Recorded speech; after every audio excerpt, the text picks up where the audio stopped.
नमस्कार दोस्तों, मैं एक बार फिर से हाजिर हूँ मिस्टर सोमनाथ वर्मा और स्वागत करता हूँ आपके अपने चैनल ज्ञान कोचिंग सेंटर कुशीनगर में। हाँ दोस्तों, एक बार फिर से मैं हाजिर हूँ क्योंकि हमारे डायमंड खोज प्रतियोगिता की जो परीक्षा है वो 23 अप्रैल को सुनिश्चित की गई है, जिस दिन आपका एग्ज़ाम होना है। उससे कई बार बार बच्चों के कमेंट्स आ रहे थे और मोबाइल पे फ़ोन भी आ रहे थे कि सर आपने जो सिलेबस दिया है हमको उस पर एक वीडियो बना के हमको जो है यूट्यूब पे डाल दीजिए। आप बता दीजिए कि सब्जेक्ट वाइज क्या क्या टॉपिक्स होंगे जिस पे आप प्रश्न पूछ सकते हैं और उस तरह के हम लोग प्रश्नों की तैयारी कर पाएँ। तो बिल्कुल दोस्तों, आज एक एक सब्जेक्ट पर हम डिस्कस करने वाले हैं और अच्छे से आपको एक एक सब्जेक्ट की अलग अलग से वीडियो बना के मैं आपको दे दूंगा। ओके फ्रेंड्स, आइए चलते हैं। तो पहले तो मैं बात करूंगा डायमंड खोज प्रतियोगिता के बारे में। सबसे पहले हिंदी सब्जेक्ट के लिए, हिंदी सब्जेक्ट के लिए हमारा पहला टॉपिक क्या रहेगा। देखिए, मैं आपको बता दूं कि पहला टॉपिक यहाँ पर हमने डिक्लेयर भी किया हुआ है। पहला टॉपिक आपका यहाँ पे डिक्लेयर क्या किया है, भाषा और व व्याकरण, भाषा तथा व्याकरण। अब यहाँ पे देखिए, भाषा और व्याकरण से संबंधित किस तरह की परीक्षा पूछी जाएंगी।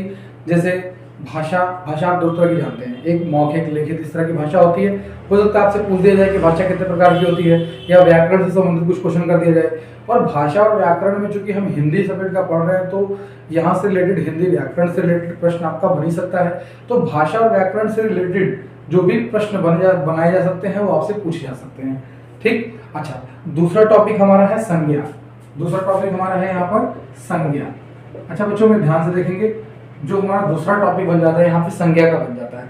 तो संज्ञा से भी प्रश्न, संज्ञा आपको पता है 5 प्रकार की होती है, इंग्लिश में नाउन कहते हैं इसको। तो ये आपके पदार्थवाचक, व्यक्तिवाचक, जातिवाचक, पदार्थवाचक, भाववाचक, इन सभी प्रश्नों से किसी भी तरह का कोई प्रश्न पूछा जा सकता है। वो आपके एमसीक्यू रहेंगे, फिल इन द ब्लैंक्स के रूप में पूछे जा सकते हैं।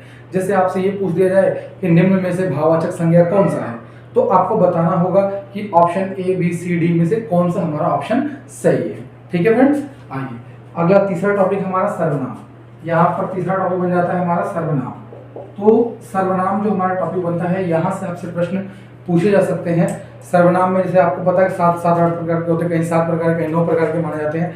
तो सर्वनाम जो है आपका यहाँ पे जो प्रश्न पूछा जाएगा, मान लीजिए पूछ जाएगा निम्न में से निश्चयवाचक सर्वनाम कौन सा है, या निम्न में से निश्चयवाचक सर्वनाम नहीं है, या कौन निम्न में से जो ये सर्वनाम कौन सा है, मतलब सर्वनाम कितने प्रकार के होते हैं, सर्वनाम के भेद कितने होते हैं, कई तरह के प्रश्न आपसे यहाँ से पूछे जा सकते हैं। ठीक है फ्रेंड्स, अगला मैं बात करता हूँ क्रिया। वीडियो को थोड़ा मैं शॉर्ट में समझाने की कोशिश करूंगा, आप क्योंकि मैं यहाँ पर डिटेल नहीं दे सकता, आपको बता सकता हूँ टॉपिक हमारा क्या क्या, उससे आपको तैयार करना होगा। क्रिया यानी इंग्लिश में आप वर्ब जानते हो, सेम वही प्रोसीजर रहेगा। क्रिया क्या है, क्रिया कितने टाइप के होते हैं, या फिर क्रिया में किसी सकर्मक क्रिया, कर्मक क्रिया, कोई एग्जांपल दे दिए, हम पूछ दिए कौन सी क्रिया है, तो ये आपको वहाँ पे डिसाइड में ध्यान में रखना होगा, माइंड अपने। ठीक है, और आप सही ऑप्शन का चुनाव करके सही कर सकते हैं। अच्छा, उसके बाद हमारा लिंग है। देखिए, 5वां ऑप्शन हमारा ये आपका हो जाता है लिंग। यहाँ से आपसे लिंग से पूछे जाएंगे, पुल्लिंग, स्त्रीलिंग, नपुंसकलिंग, 3 प्रकार के होते हैं, आप वहाँ जान जाएंगे। ठीक है, अच्छा, समास, 6वां टॉपिक हमारा बना है समास। तो समास टॉपिक से आएंगे। समास में देखिए आपका कई प्रकार का, द्विगु समास, बहुब्रीहि समास, तत्पुरुष समास, तो तमाम प्रकार के अव्ययीभाव समास, द्वंद्व समास, द्विगु समास, तो इस यहाँ से प्रश्न आ सकते हैं। अच्छा, कई बच्चों का सवाल ये रह रहा होगा, दिमाग में चल रहा होगा, यार हम तो 5-6 में पढ़ते हैं, 7-8 पढ़ते हैं और हमसे समास पूछा जाएगा। तो बिल्कुल दोस्तों, आप परेशान होते, ये आपके लिए नहीं है। ये जो शेड्यूल हिंदी का बन रहा है क्लास 5 से लेकर के 12th तक का है। तो आप अपने क्लास के हिसाब से, जो आपके क्लास स्टैंडर्ड के हिसाब से आपकी बुक में दिया होगा, आप सिर्फ वही पढ़िएगा। अगर क्लास 5 में सिर्फ यही दिया हुआ है 3, ये सब नहीं है, तो आप वो मत पढ़िएगा, आपका उसी टाइप से ध्यान में रख के आएगा। क्योंकि ग्रुप वाइज ये एग्जाम हो रहा है ना, तो हमने सिलेबस एक साथ बना दिया है और आपका जो पेपर है आपके क्लास स्टैंडर्ड के हिसाब से ही आएगा। ठीक है फ्रेंड्स, अच्छा, अगला है आपका पर्यायवाची शब्द। यहाँ पर देखेंगे पर्यायवाची शब्द जो है, पर्यायवाची शब्द जो है, पर्यायवाची शब्द में क्या होगा आपका, आप ये भी ध्यान देंगे। पर्यायवाची शब्द में जो है आपसे प्रश्न पूछे जाएंगे। पर्यायवाची के बाद भी है विलोम है। 8वां टॉपिक आपका बन जाता है विलोम शब्द। ठीक है, तो ज्यादा डिस्कशन नहीं करूंगा मैं, यहाँ पे विलोम शब्द आप समझ जाएंगे। विलोम शब्द में आपको पता है कि उल्टा सीधा होता है, तो भी जैसे मतलब अच्छा कहा तो होगा, बुरा हो गया। ठीक, तो इस तरह का जो टॉपिक होगा, यहाँ से प्रश्न आपका बनेगा विलोम शब्द से। उसके बाद 9, 10, 11, 12 स्टैंडर्ड के पढ़ लेंगे आप लोग, उपसर्ग और प्रत्यय, ये बच्चे भी ध्यान रखेंगे अपना। अपने अपने क्लास के हिसाब से सिलेबस पढ़ेंगे। जैसे उपसर्ग और प्रत्यय रहेगा आपका, जैसे मिठाई, आई से बनेगा मिठाई, हो गया किन, नमकीन। तो तमाम तरह की चीज़ें रहेंगी, यहाँ पर आपको ध्यान रखना होगा। जैसे उपसर्ग से बनाना होगा शब्द, तो उपकार, सही है, उपयोग, इस तरह की चीज़ें रहेंगी, तो आप यहाँ पे ध्यान देंगे। अच्छा, इसके बाद आपका 9वां टॉपिक बनता है मुहावरा।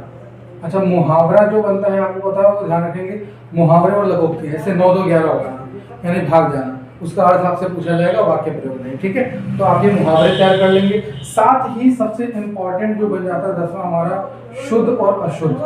शुद्ध व अशुद्ध आप यहाँ पे ध्यान दे पाएंगे, तो मैं आपको समझाने जा रहा हूँ। जैसे शुद्ध और अशुद्ध, हम आपको कोई 4 वर्ड एमसीक्यू में देंगे और आपसे पूछेंगे कि इसमें से कौन सा ऑप्शन गलत है, यानी कौन सा शुद्ध है और कौन सा अशुद्ध है। तो ये हमारा पूरा पैटर्न का सिलेबस है। उम्मीद करता हूँ दोस्तों कि आप सभी क्लास 5 से लेकर 12 तक के बच्चों को ये हिंदी का सिलेबस बिल्कुल अच्छे से समझ में आया होगा। मैं थोड़ा साइड में हट जाता हूँ, अगर आपको नोट करना हो तो आप इसको नोट कर सकते हैं, स्किप करके वहाँ पे जो है आप वीडियो को पॉज कर दीजिए और आराम से लिख लीजिए, कोई दिक्कत नहीं है। लेकिन ध्यान रहे दोस्तों, जल्द से जल्द आप फॉर्म को अप्लाई कर लें जिन्होंने फॉर्म को नहीं भरा है।